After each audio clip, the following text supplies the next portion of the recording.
bastım.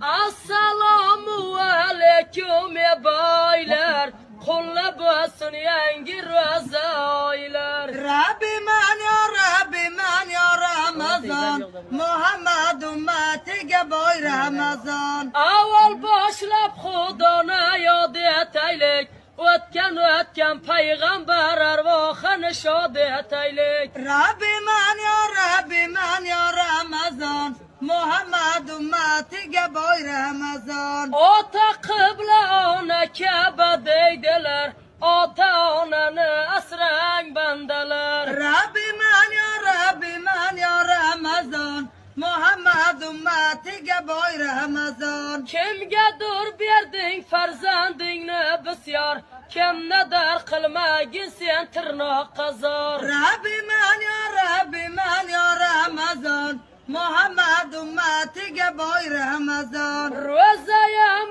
30 kunlik mehmondir, ro'zani tutgan kishi polvondir. Rabbim ya Ramazan, Muhammed ümmetiga boy Ramazan. Makkada bir yog'och bor puldekina, Xudoyam navera bersin guldekina.